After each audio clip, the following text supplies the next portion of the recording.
Hello and welcome to this unboxing. Today we're going to talk about the Tudor Pelagos, the 42mm that comes with the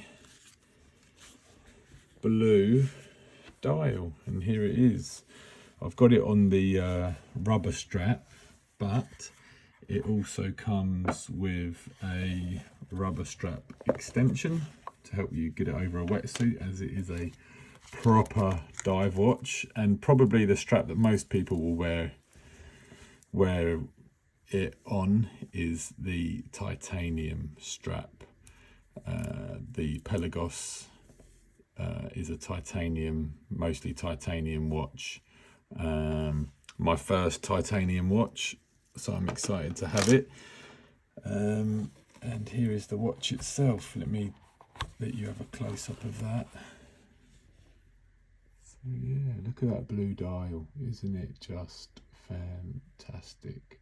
Now, if you notice the ceramic insert in the bezel there, it's not that shiny polished finish. It's a sort of a matte finish, so it means the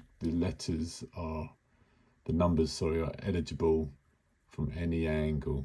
Because of the matte finish, you don't get blinded by the shine, sort of thing. But yeah, beautiful blue watch. My first blue watch, first titanium watch. And let's put it on the wrist and have a little closer up look. So this is a pretty decent dive watch. It's waterproof up until, says it on the thing here, 500 meters, 1,640 feet. Not that I am a diver, but who knows, maybe I'll get into it. That's the gas escape valve. That's the gas escape valve there, which allows it to go so deep. And yeah, you got the sweeping second hand, Swiss made, obviously. It's Tudor, part of the Rolex family. The line where they're perhaps a bit more creative, bit more ingenuity, where they perhaps test things out before they put it in the Rolex. Like at Watches and Wonders, we found out that they're making a titanium Yachtmaster, but they first experimented with or first did that with their Tudor range. My wrist is about 7.25, 7.5 inches, and it fits just perfectly, this 42mm watch. If you do have skinny wrists, or small wrists, the 42mm might be too big for you, but they also make it in 39. That watch came out in 2012, and then later on they released this one. But yeah, it is a lovely watch. Now, what I want to talk about a little bit is, why did I buy this watch? I wanted a watch that I could not have to be too precious about. If you've seen some of my other videos, you'll know what other watches that I've got. This is the cheapest watch that I have. This cost, it's still expensive, don't get me wrong, it's £4,120. I think they recently had a price increase around about Christmas time, so I just missed that, or fell the wrong side of the price increase. But you know, I wanted a sporty watch, one that I could wear perhaps when I'm at the swimming pool, on holiday and stuff, something different to the ones that I had. That's, you know, this also comes in black, which also looks nice, but that wasn't the look that I was going for. I wanted the blue. I'm wearing it on the rubber strap because, you know, it's different from the other watches that I have. And yeah, I'm actually really enjoying it. Let's talk, and also, I'm a bit of a watch enthusiast now, and I like collecting in watches, and I just thought this would be a nice addition to the collection. And this bezel here is so yeah, it just rotates the one way as it's the dive watch to help you with how much time you've got left down there.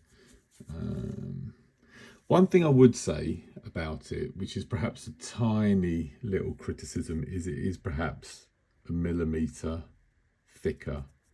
or two thicker than I would have liked. It does sit just that little bit higher on my wrist than perhaps I'm used to, but it wasn't enough for it to be a problem. But it's just perhaps one criticism, like if you've got a Submariner or something like that, they're just that little bit thinner. So it's just the one criticism that I have. Yeah, let's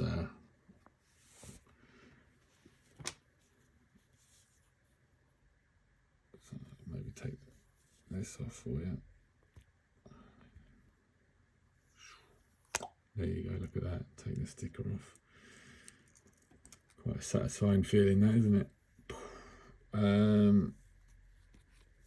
Let's talk about the other straps that we've got, because they are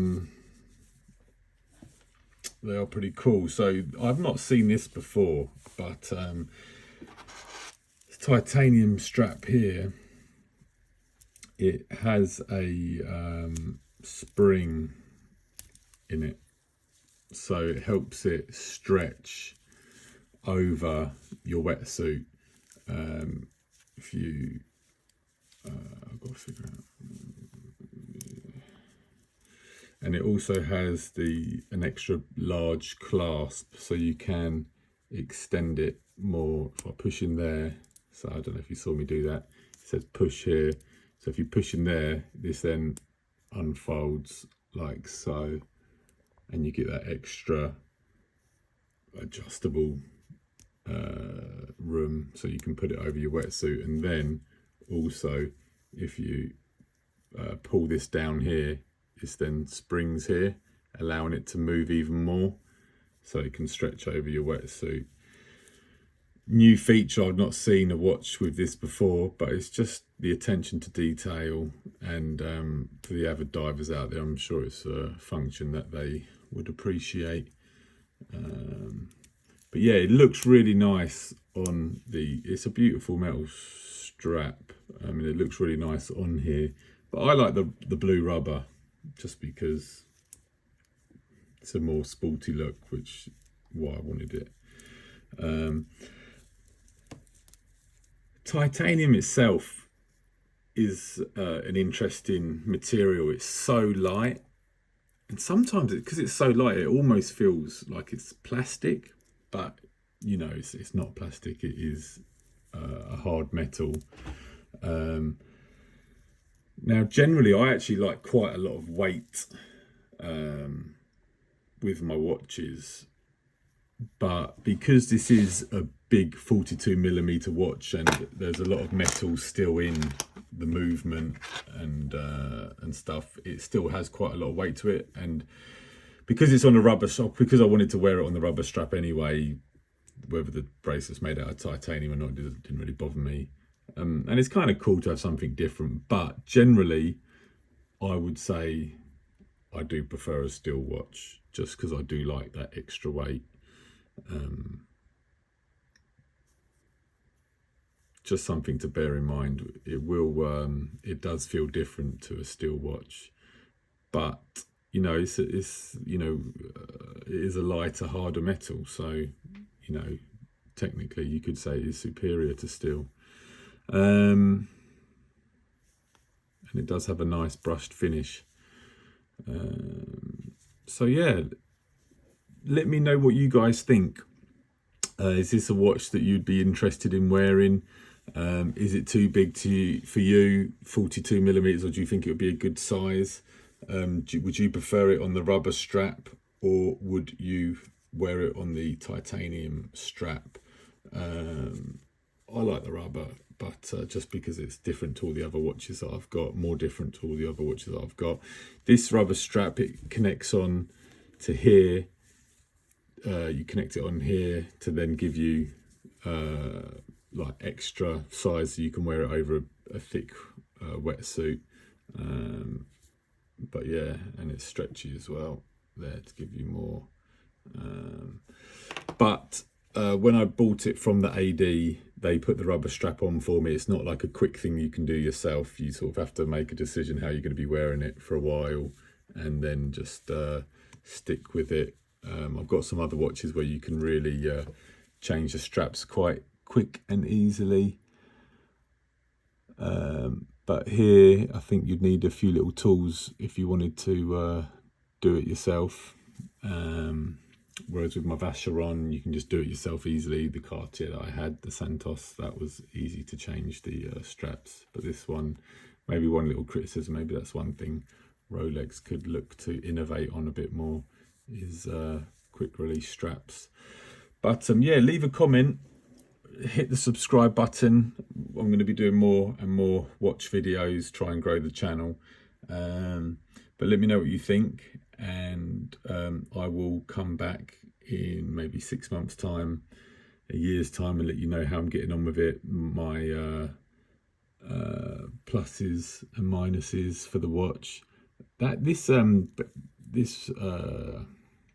dial, I really like how these sort of I really like the white and the blue, and I really like how these markers are sort of inserted into the dial. How you see them sort of, how they sort of fit in like that. It's pretty cool. How they're sort of like inserted in, and I like the white and the blue. They also have really good lume when it's dark. So yeah, thank you for watching, and see you in the next video.